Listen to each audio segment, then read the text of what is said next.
What's up, everybody? Welcome to Christories. I'm Christories DeStefano. Listen, Mark Zuckerberg is fighting Elon Musk in a couple of weeks. So I said, let's talk about the other two white guys in history who had a big fight and are responsible for technology and electricity and a bunch of other things. Thomas Edison versus Nikola Tesla. Who's going to win? The answer is everyone's going to lose because they're straight white men. Ew!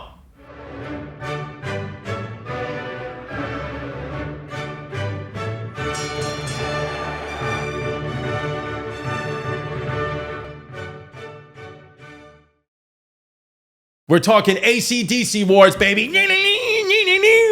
I don't know if that was an AC/DC song. I'm not a rock legend, but I am on mushrooms. Real quick, for those of you who don't know what electricity is, I'm talking to you, North Korea. Electricity is a form of energy resulting from the movement of electrically charged particles such as electrons, protons, electrons, and neutrons, okay? Pen, P-E-N. You know how I used to remember that? Pen in school is because I did graffiti for a week when I was 17, and my tag name was Pen. And then I tagged up a mailbox, and a friendly neighborhood police officer said, that's a federal offense. You can do 18 years in prison. I said, I'm not going to do graffiti anymore. I'm sorry, Officer Bill. Please don't stick your gun in my butt. Electricity is used for various things like powering devices, generating light, and driving motors. Would you like a motor? Now, here's the thing. Not one person created electricity. A lot of people created electricity and contributed to what it is today. I mean, actually, the bottom line is Jesus created electricity. God, Yahweh, Allah created electricity. But as far as human beings go, not one. It was many. So during the 16th century, William Gilbert, he was an English physician and a natural philosopher. He coined the term electricity, and conducted early experiments with static electricity and magnetism. So the electricity's been around since the 16th century. It's probably been around since the beginning of time, but the English only found it in the 16th century. The English, they dominated everything. You know, more and more as you look through history, you're like, straight white males were the best. In 1752, when Benjamin Franklin would take a break from having sex with your great-great-great-great-great-grandmother, he famously conducted the kite experiment in 1752, demonstrating the link between lightning and electricity. He flew that kite and it got electrocuted, which, you know, be careful with your kids flying kites. That's why I don't fly kites. It's a safety hazard. Okay, then in 1800, Alessandro Volta, he sounds hot. He was an Italian physicist. He invented the first true battery, the voltaic pile. What a bad name, just this pile of volts. This pile of shit that Alessandro Volta made. But it was a significant advancement in generating a continuous flow of electrical current. I would assume also that's where the word volt comes from Alessandro Volta in 1800. Then we have the 19th century, Michael Faraday. He was an English scientist. He discovered electromagnetism. Okay, so what's electromagnetism?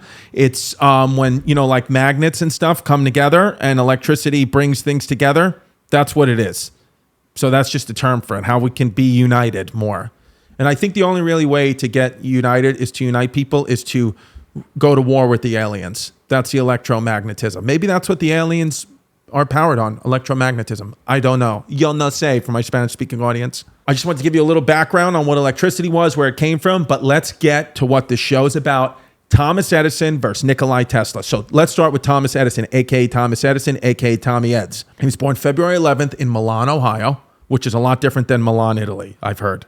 There's some similarities, some differences. 22, he moved to New York City to work as an inventor and an entrepreneur. 22 is a good age to move to New York City. You're young, you're having fun. If he moved to New York City today, he would have been murdered on the train or died of a fentanyl overdose. So I'm happy that he was living in the 1800s. He created and he patented many new things that we use today. He created the phonograph, which first device that recorded and reproduced sound. He invented the mimeograph, which reproduces things that you write. The kinetoscope, which is a precursor to modern day motion picture cameras. And the light bulb. He invented the light bulb. But I think a lot of people know that. But here's the thing. He's credited with inventing the practical incandescent light bulb. But he actually didn't invent the light bulb. He just invented the one that we use today. Like the one that you see if you look above your head or your prison cell. You see that.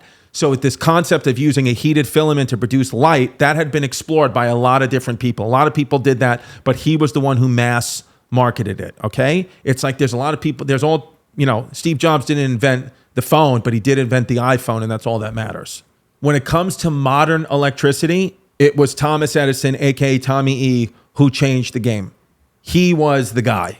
Okay, so there were many other before him, there's many after him, but Tommy E was the one who changed it all. So now, bring into the chat Nikola Tesla, born July 10th, 1856 in Smiljan, Croatia. Smiljan, Croatia.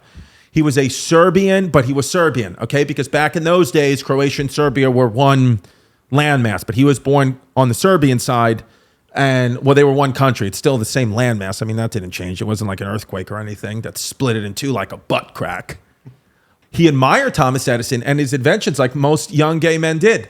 He worked in Budapest at Telephony, which is that's what my 3-year-old calls the telephone. That's what she calls my cell phone, Telephony. But he worked in Budapest and he was calling it a telephony, just like my 3-year-old, and electrical engineering. In 1884, at age 28, Nikolai, he emigrated to the United States to work for Thomas Edison's company. So how cool is that? You look up to the guy and then you wind up working for him. Isn't that amazing? I'd love to work for you, Mr. Biden. This is why New York is just special, right? So Tesla, at the end of his life, we're going to the end, but we'll fill in the middle. Tesla, he lived in the New Yorker hotel. He occupied rooms 3327 and 3328. Ooh, little combined apartment. He lived there until he died on January 7th, 1943. And they always said that Nikola Tesla's ghost haunted the New Yorker hotel. Well, I was on a show on MTV2 called Guy Code, and we used to film Guy Code and Girl Code in the New Yorker hotel. And MTV actually had to move production, like lose a lot of money because the cameras kept turning off when we were filming Guy Code and Girl Code. Like we would film entire days of stuff and they would go back to edit it and there was no footage. Like that costs like companies millions of dollars. And I feel bad for MTV and establishments like that. They lost money. And so I feel mad. But we had to actually move like locations because Tesla's ghost was turning off the cameras because he didn't like the content of Guy Code and Girl Code. I'm like, who are you, my mother? Thomas Edison. He created in 1878 the Edison Electric Light Company, which was basically a marketing company. He kind of was, he wanted to market the light bulb and the other inventions. And then over time, it evolved into what you know it as today, General Electric Company, shout out GE. That's most people's electric comes from GE. And Thomas Edison was like, I need help here. I need bright scientists. I need bright scientists' minds. I need to steal their ideas and pass them off as my own. Do you know anybody? And one of his friends was like, I know this guy's name is Nikola Tesla. He's a bit weird. He's a big fan of yours. He can barely speak English. He has an identity crisis. He doesn't know if he's from Croatia or Serbia. And he doesn't eat much. He like literally lives, breathes just science. And they were like, this is our guy. So he hires him and they become buds, Thomas Edison and Nikola Tesla, because wouldn't you be friends with Tesla? It's just fascinating. It's fucking Tesla. So he was brought in to improve Thomas Edison's DC direct current motor, because the direct current, that's what was basically used all through the United States, but it would like electrocute people. Like the direct current would that's what was like running through the streets even of New York. That's why the Brooklyn Dodgers are called the Dodgers, because you would have to like dodge around like the electrical, like there were like things in the street, right? Like they were basically the electricity, the direct current electricity used to run through the street. There were like beams on the sidewalk that you would have to like jump over because if you stepped on it, you would die. Like just out in public. Like imagine you're like a little kid kicking around a soccer ball and boom, you just die because of Edison. This episode, guess who it's brought to you by? Blue Chew, baby. Let's talk about sex. Summer is happening. And don't you want to be hard for summer? I know I do. I want to be hard in my bathing suit, baby. I want to use it as a flotation device. And Blue Chew is going to help me do that. They are a unique online service. They deliver the same ingredients as Viagra, Cialis, Levitra, but in chewable tablets and a fraction of the cost. And for me, chewable works. I'm not a swallower. I've always had trouble swallowing pills. That's the only thing I have trouble swallowing. You can take them anytime, any day, night, whenever you want. You plan ahead. Be ready whenever the opportunity arises. Process is simple. Sign up at BlueChew.com. Consult with one of the licensed medical providers, and once you're approved, you get the prescription within days. Best part, baby, all done online. No visits to the doctors, no awkward conversations, no waiting in line at the pharmacy. Blue Chew tablets made in the USA, prepared and shipped direct to your door in a discreet package. But there'll be nothing discreet about your rock-hard penis. Blue Chew wants to help you have better sex. Discover your options at BlueChew.com. Chew it and do it. And we've got a special deal for our listeners. Try Blue Chew free when you use our promo code Christories at checkout. Just pay the $5 shipping. That's BlueChew.com. Promo code CHRISTORIES to receive your first month free. Visit BlueChew.com for more details and important safety information. And we thank Blue Chew for sponsoring the podcast. Mint Mobile, everybody. It is the cell phone service you need. After years of fine print contracts and getting ripped off by big wireless, such a big wireless, we've learned one thing. There's always a catch, okay? So when I first heard that Mint Mobile offers a premium wireless starting at just $15 a month, I said, how is that possible, please? What's the catch? Just tell me the catch. Just if I'm going to get, just shove it up my ass, because I know that's what's going to happen eventually. Not Mint Mobile. You know what the secret sauce is? They're the first company to sell wireless service online only. They cut out the cost of retail stores, and those sweet savings, they get passed directly to you, the consumer. Okay? So the truth is, there is no catch. They just are doing it all online. And by the way, for anyone who hates their phone bill, Mint Mobile offers you premium wireless for just $15 a month. They give you the best rate, whether you're buying one or for a family. And at Mint, families start at 2 lines. Okay? 2 lines, boom, family plan. Boo, boo, boo. All plans come with unlimited text and talk, plus high-speed data delivered on the nation's largest 5G network. To get your new wireless plan for just $15 a month and get the plan shipped to your door for free, go to mintmobile.com/Christories. That's mintmobile.com/CHRISTORIES. Cut your wireless bill to $15 a month at Mint. Seed, baby. If you have problems pooping, you need to take Seed. You have to poop with regularity in order to be healthy. You have to have nice S-shaped poops that go to the bottom of the bowl, I think, or the top, but I know they should be S-shaped. And Seed, the S in Seed stands for S-shaped poops, okay? Seed is amazing. It promotes, supports, impacts bowel regularity, okay? Digestive health, digestive gut health. I had some issues pooping, took Seed. Now I don't have any issues pooping. I just shoot my poops out like Superman, and it feels good. You don't want to have any struggle or strain on the ball. You want it to be simple, quick, and easy. Poop in, poop out. Wax on, wax off. That's what you want.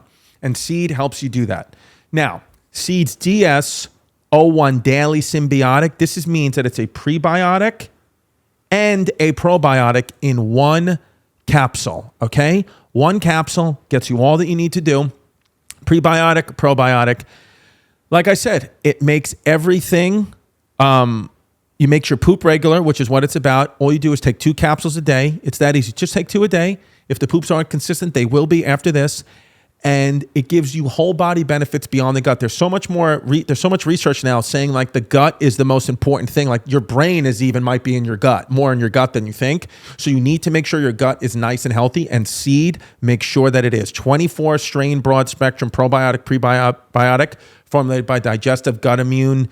On an additional systemic benefits. They got 53.6 billion AFUs. That's a lot. So everybody poops, but I want you to make it a good poop. Okay, you need to make it a good poop. So the Daily Symbiotic Seeds DS-01 can help you get your poops back on track. Okay, have you ever had like that smooth, soft sausage poop? You haven't never had that? Well, then you need Seed. And here's how you're going to do it. Here's how you're going to start the new healthy habit. Visit seed.com/Christories. Use the code Christories to redeem 30% off your first month of Seed's DS-01 Daily Symbiotic. That's seed.com/CHRISTORIES. Use the code Christories. Get your poop on track. So what is a direct current? I don't know. I'm going to read it. An electric motor that operates on direct current is an electrical charge that flows in one direction only. It converts electrical energy into mechanical energy to produce rotational motion. Okay, still confused. So what is an AC motor? What is an alternating current? Because Edison told Nikola Tesla to build an alternating current, an AC generator, and that's the one that we still use today. That's the better one. And he said if he succeeded, he was going to offer him 80% of the royalties, around $50,000. That's about 1 or 2 Yeezys. So an AC motor, what is an AC motor? We didn't know what a DC motor is. Let's take a stab at AC. That's a motor, an electrical motor that uses changing electric currents to create a rotating magnetic field, causing the motor to spin. It's commonly used in appliances, machinery, and devices that require rotational motion. Shout out your vibrator. Tesla built this within weeks, within weeks, because he's a true genius. When he came to collect that money, guess what Thomas Edison said? Oh, sorry, I was just being sarcastic, you asshole. Why don't you go back to Serbia, you fuck? Or Croatia. Get out of here, I'm not giving you any money. And then Tesla left and started to work for Edison's competitor, Westinghouse. #revenge. Good for you, Tesla. Even though you're going to die in the place where we filmed Guy Code one day. So, what are the advantages of the direct current, DC? Edison supporters claim that DC was safer, more controllable for urban environments and short-distance power distribution. AC, alternating currents, they were saying that they had the ability to transform voltages, making long-distance power transmission feasible and more efficient. So AC sounds like the winner here, and they are going to win. But there was an actual war of currents. So the war of currents, which, by the way, they had this war on electricity. You know, we have the war on sex trafficking. We have the war on drugs. But then what's the one fueled by the media? The war on white people. That's what this one was. The war of currents was all being fueled by the media. It was all being fueled by the media. The media was making it up to make money. So this is what the war of currents is. And this was big. If you were living in the time when this was happening, the late 1800s, early 1900s, you knew about Edison and Tesla, and you knew that there was an electricity war. And you probably, like us, didn't know what any of it meant. You were just like, I need bread. Now, when we talk about this war, it was really Edison that was the one who was going to the media being like, let's make this a war, where Tesla was more like, I just want to make things. I'm not looking to be famous. Edison wanted to be famous and was a marketer and was more like, look at me, how cool I am, I'm Thomas Edison. Where Tesla was like, I just want to make science. That's all I want to do, dude. Edison, Thomas Edison grabbed the media's attention by he electrocuted an elephant. What a dick. Poor little Topsy was the elephant's name in Coney Island with alternating current just to prove how dangerous it was. I mean, isn't that, but at least it fed the people of Coney Island, gave them hot dogs for years. The electric chair campaign, Edison sought to use AC's association with death to undermine public confidence in AC power. He suggested that they use AC currents for execution in the new electric chair to highlight the dangers of AC in 1890. The first electric chair execution using AC electricity took place in New York. I got to be honest with you, even though this is some schemy shit by Edison, it's pretty smart. It's pretty smart to just be like, people who are just reading the newspaper, who are like going to work every day till they die, just fighting in World War I. They don't want to do research. They didn't have TikTok yet, allegedly. So they have no way to get any information other than what the media spews to them. So I get it. The average family, you got 8 people living in a 1-bedroom in the Bronx. They're just going to be like, then AC is bad because the media told me AC was bad. So Edison was smart with that. I will give him credit, but we'll always get you in the end. It always comes out in the end, okay? You piece of shit. Okay, Tesla is still killing it though. No, despite the electricity war, despite Thomas Edison lying to the media and trying to use propaganda, like little Nazi that he was, 1893, Chicago's World Fair, Westinghouse, who Tesla was working for now, they were awarded the contract to supply the electricity to the fair using their AC system. The World Fair used to be a big deal. Okay, it used to be like the biggest deal in the world. It was like the Women's World Cup. Everybody cared. What Tesla and Westinghouse did is they successfully demonstrated the safety and efficiency of AC by illuminating the fairgrounds. They lit up the fairgrounds and they ran machinery that showcased the superiority of AC over DC for large-scale electricity distribution. So you see, Thomas Edison had his tricks. He was electrocuting elephants, which is like fun and cool. And like, all right, fine. I mean, you just killed an animal, you dickhead. You killed Dumbo, asshole. What Tesla did is, I'm going to show you how this is practical in our country. How you can, and what the government shows, how we can make a war machine with the alternating current here.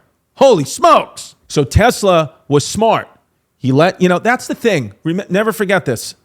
Sometimes you're behind, sometimes you're ahead, but in the end, the race is long and it's only with yourself. The successful use of AC, alternating current, to power the fair's exhibits included lighting up everything, the entire fairgrounds, everything. It demonstrated safety, efficiency, and this is what led to it being adopted while you still have AC currents today, because he just won. And then in 1896, Westinghouse won the contract to power Niagara Falls hydroelectric project with the alternating current. So during the late 1880s, Tesla's like just taking over, dude. Now he's using Niagara Falls to power up the whole grid. It's unbelievable. There was he had a vision of harnessing the power of Niagara Falls to generate electricity on a massive scale. Okay. He dreamt that, I'm going to use Niagara Falls, the power of the water, and I'm going to just light up the world. And baby, he did. He was like the first Greta Thunberg. He lit up the world. Good for you. So we're starting to see now electric grid growth, because there was a war going on at this time and the war's ending. So now we got time to focus back on us. So the development of an interconnected electric grid allowed alternating current power to be generated at these centralized power plants and transmitted over long distances to various locations for consumption. That's like we have power plants today. Why? Tesla. And this centralized, efficient system favored AC's ability, alternating current's ability, to be transformed at different voltages for transmission and distribution. So you see how direct current wouldn't have worked like that. They would have just blown everybody up. But alternating currents, much safer. Stop, go, stop, go. It's safe. It's effective. It's like a condom. Okay, so AC, alternating current, congratulations. Yay! You did it. You won, baby. Woo! Now what? It could be sent over long distances. So you could use it you could power, think about where your local power plant is. Think about it. Think about why your little brother has his head growing out of the back of his head. Power plant, baby. We light up our homes with alternating current. We light up our Christmas trees. You even light up your vapes. It's all alternating current. But, it's always a but.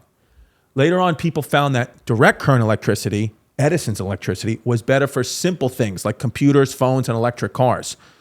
So at the end, AC won, DC won. Who won? They both won, AC and DC, because now both alternating current and direct currents electricity are used for different purposes, and they both play important roles in how we use electricity today. So actually, we did this whole episode to tell you that in the end, nobody won. It was a tie.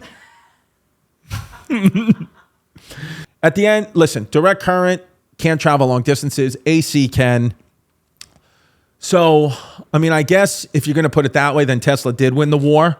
And that's why I'm favoring Elon Musk in the fight versus Mark Zuckerberg. Because Mark Zuckerberg does feel more like Edison, and Tesla does feel more like Musk. Zuckerberg and Edison they're alike, because they're supposedly Zuckerberg stole the idea of Facebook. That's what they say. I honestly don't know. You can't really, it's very difficult to tell if a guy is lying when he has zinc oxide on his nose. It's too hard, the white nose. So I don't know, but it feels like, and again, maybe this is what it felt like with Edison and Tesla in their time. Because right now it's like, Zuckerberg seems like he's getting bigger with Meta, and people are trying to cancel Musk because in the Twitter with the X, it's not working. But life is long. I don't know. I don't know who's going to win. The fight is supposed to happen August 26th, which is my birthday. And I'm going to put my money on Elon Musk, even though Mark Zuckerberg knows jiu-jitsu. I think jiu-jitsu is for children. And any adult that knows jiu-jitsu, I just feel like I can beat the shit out of you. And if I see you in the street, I will. So don't come at me with your jiu-jitsu skills, because you're a child. And what I'm going to do is give you apple slices and call your mother. Shout out immigrants. Shout out capitalism. Shout out Tesla. Remember, yesterday was history.